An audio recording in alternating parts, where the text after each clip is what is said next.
Merhaba arkadaşlar. Bugüne kadar birçok cin hikayesi duymuşsunuzdur. Peki ya cinlerin fotoğrafını çeken fotoğrafçıyı duymuş muydunuz? Kubbenan çevresindeki çöllerin arasına gizlenmiş tuhaf ve gizemli bir yer.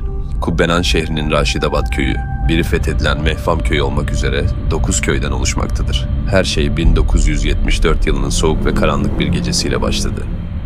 O gece Mehfam'ın çevre köylerinde yaşları 4 ile 15 arasında değişen 18 çocuk ortadan kayboldu. Onlardan hiçbir iz yoktu. Dehşete kapılan aileler sabaha kadar el fenerleriyle çocukları dağlarda ve ormanlarda aradı. Sonunda etrafa baktıktan sonra sabahın erken saatlerinde Mehfam çevresindeki ormanların yakınında 2 çocuk buldular. Bu çocuk İbrin idi. Diğer 16 çocuğun izine rastlanmadı. İbrin ve adı Yezdan olan çocuk birkaç hafta boyunca hiç tek kelime konuşmadı. Birkaç hafta sonra İbrin nihayet ağzını açtı ama söyledikleri... İbrin şöyle açıkladı. O gece kardeşlerimin yanında uyuyordum. Gözlerimi açtığımda yatağımın yanında siyahlı varlıklar vardı. İnsanlara benziyorlardı ama insan değildiler. Çok uzun ve ince parmakları vardı. Çığlık atmayayım diye uzun parmaklarını boğazıma soktular ve beni boğdular. Sanki görünmez bir iple bağlıydım ve hiçbir tepki gösteremiyordum. Her evden bir çocuk alıyorlardı. Bizi ayaklarımızdan tutup yere sürüklediler ve götürdüler. Bizi bilinmeyen bir köyün Mehfam yakınına götürdüler. Oradaki çocukların hiçbirini tanımıyorduk. Büyük bir ateşin etrafında toplandılar.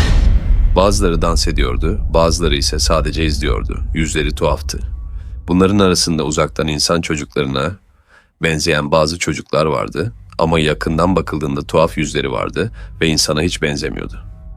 O gece o yaratıkların arasından biri İbrin'in yanına gelir ve korkunç bir yüzü vardı. Sanki yanmış gibi gözleri kırmızıydı ve alnının ortasındaydı. Yaklaştı ve sordu. İbrin misin? Korkmuştum. Korkumu görünce aniden görünüşünü değiştirdi ve yakışıklı ve nazik bir genç adama dönüştü. Dedi, korkma, ses çıkarmıyorsun, seni buradan çıkaracağım.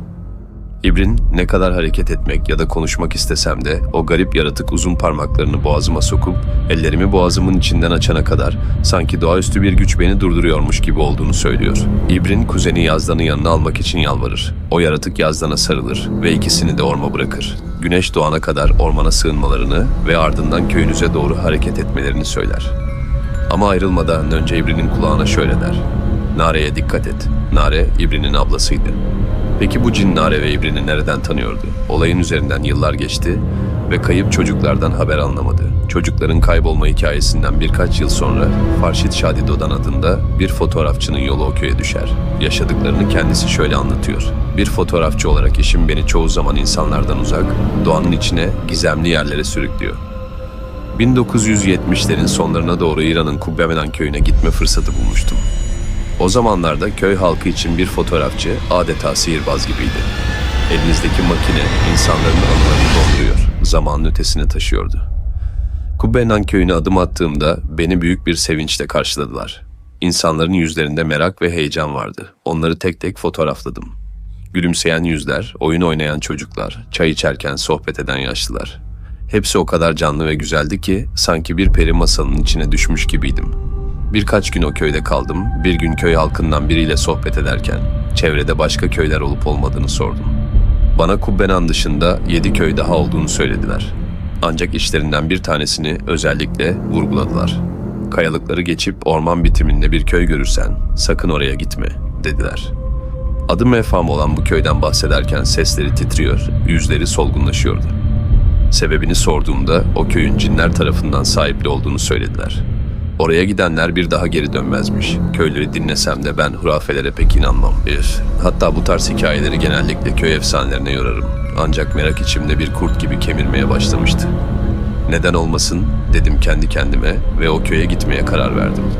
Sabah erkenden yola çıktım. Ormanın içinden geçerken yol gitgide daraldı. Sonunda kayalık bir geçide vardım. Hava aniden kararmış gibi geldi.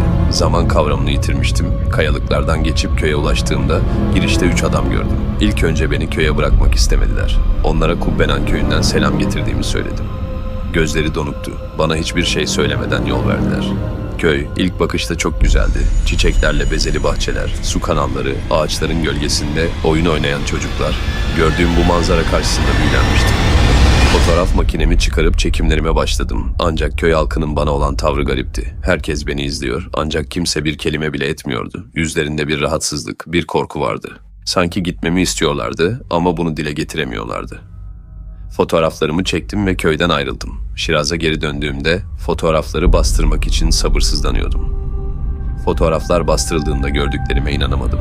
Gözlerimin önünde başka bir köy vardı. O güzelliklerden eser kalmamıştı. Çektiğim karelerde yalnızca yıkık dökük evler, terk edilmiş bir köy görünüyordu. Çimenler, çiçekler, ağaçlar. Hiçbiri yoktu. İlk başta bunun teknik bir hata olduğunu düşündüm. Daha da tuhaf olan şey, köydeki insanların fotoğraflarıydı. Çektiğim insanlar, yani o güzel yüzlü kadınlar ve yakışıklı erkekler, fotoğraflarda birer yaratığa dönüşmüştü. Gözleri boş, yüzleri tanınmayacak kadar deforme olmuştu. İki kare dışında tüm fotoğraflar bir şekilde yanmıştı.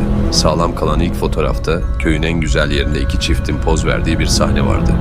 Ancak fotoğrafta insanlara dair hiçbir şey kalmamıştı. Sanki dört varlık bana bakıyordu. Negatiflere baktığımda ise her şey normal görünüyordu. Ancak bu negatifleri tekrar kağıda basmaya çalıştığımda her defasında aynı sonuç ortaya çıkıyordu. Ve en sonunda negatiflerin bulunduğu kutu bir anda alev aldı. Sebebini anlamadım ama tüm negatiflerim yok oldu. Bu olaydan sonra yıllarca uykularım kaçtı. Ne zaman bir fotoğraf makinesi elime alsam o köydeki insanlar ya da artık neyseler gözümün önüne gelirdi. Orada ne gördüm, neden o fotoğraflar bu şekilde çıktı hala bilmiyorum. Karanlık gerçeklerden şimdi bu kadar. Unutmayın, gerçekler bazen karanlıkta saklanır.